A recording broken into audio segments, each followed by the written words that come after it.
DeAndre Jules' name has come up a bunch of times over the last couple of weeks.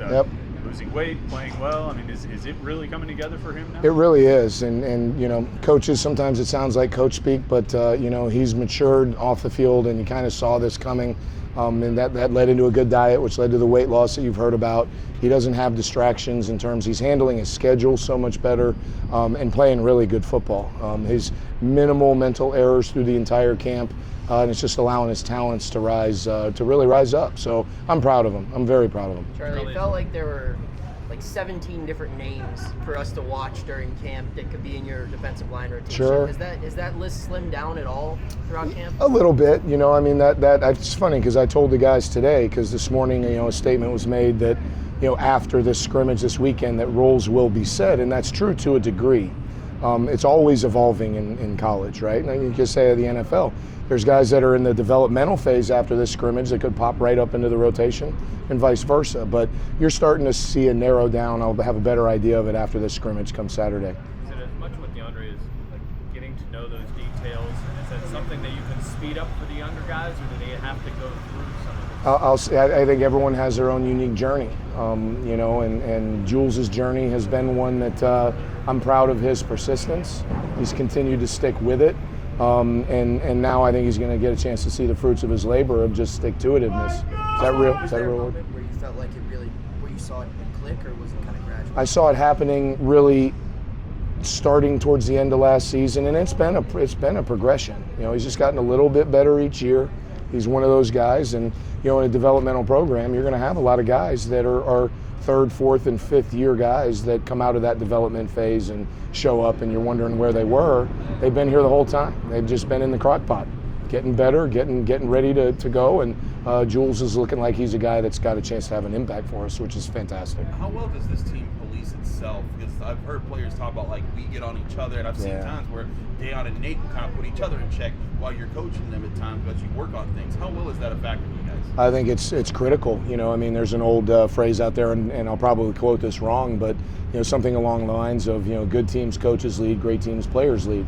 Somewhere and right now we have a good group of leaders, and it's across the board, young guys, old guys, within groups. You know, there's a group of young D linemen that are leading the younger half of the D line as an example, and that's critical to have success, because at the end of the day, and you know this, I mean, we're going to send 11 guys out there any given play, and we're turning all the training over to them, and we got to have leadership. Who are some of those younger D linemen that have stepped up to lead? You know, Ghost is a guy that has done a nice job.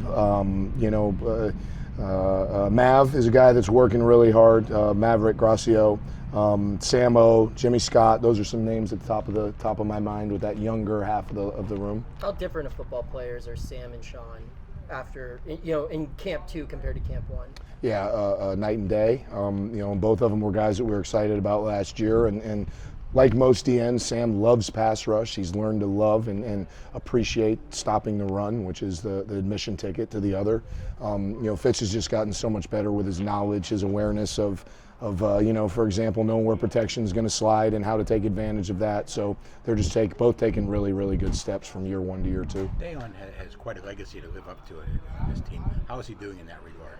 Well, the thing I like about Deion is he's coming to work every day. You know, there's never that fall off in terms of effort compared to years past, and that was a part of his growth process. You know, he didn't know when he wasn't working, and now he knows. And I'm not having to track his effort from snap to whistle as much as I have in the past. It always happens with there's going to be a couple loafs that pop up, but his just sheer pure effort running to the ball has been fantastic this camp. What's his ceiling? Yeah, it's hard to predict, man. You know, I mean, there's been a lot of players that went way beyond what I could have anticipated, so I don't know where the ceiling is with him. We'll find out. We've heard about him. Nate has gotten a lot of good comments from Pat as well. But what about, you know, you need more than just 2? Yeah, Who else 100%. is emerging there at the end? Well, you know, as you look at it, Bam has had a really nice camp. Forgive me for looking down, but I want to make sure I don't miss anybody. Nakai is starting to turn the corner. Samo, Jimmy Scott, those 6 guys are all fighting for playing time. You know, the first couple that you mentioned, plus those additional 4, those guys are doing a good job of competing with each other. And, you know, I think you guys know how I work. I could have 2 to 3 starters right? You can have a starter that maybe doesn't take the first rep, but he gets starter level reps, and you're gonna have 2 to 3 guys that rotate. So I'm glad that I have 6 guys that are really starting to play good football. And I think that half of the room, the DN room, I think is a group that you're going to see evolve through the course of the year. And I'm excited to see where it goes as the season continues. Charlie, same question for the inside. Yep. Who are some of what do you think there? Outside the 6-year guys, because we kind of know what those guys are. Well, you talk about Jules. I think he's a guy that certainly has completely jumped out. Fitz is going to play. Fitz is playing this year, and Elliott is still cooking. He's still coming along. But those 3 guys are the next 3 after the 6-year guys. And Ghost has shown that he can do some things. You know what I mean? He's got really good twitch. He got great pass rush instincts. He's just got to continue to develop his body and be in a good position against the run. What does David Green mean to this football team? A ton. He's got tremendous leadership, tremendous character. You know what he's going to be every single day.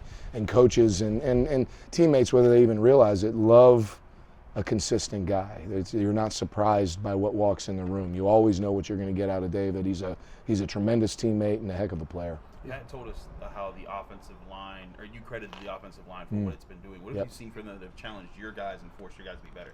Their double teams right now are outstanding, tough to deal with. They're playing extremely physical. Our run game is going to be something that's going to be fun to watch this year. I think their pass protection has continued to get better as well. And they're just their pride and their unity. You can feel it right now. The competition in that room, I think, is making they got a bigger group. I think they can help on game day, and they look really good right now. Sounds like depth is not going to be an issue this year. Hope not. You know what I mean? You never know when you get a string of unfortunate incidents, but I think we feel pretty good where we are right now here in late August. You've coached here a long time, the first time and now the second time. There's a real possibility this year if you have Dayon, Devin, David, and Nakai, you could have 4 Western PA kids on the defense.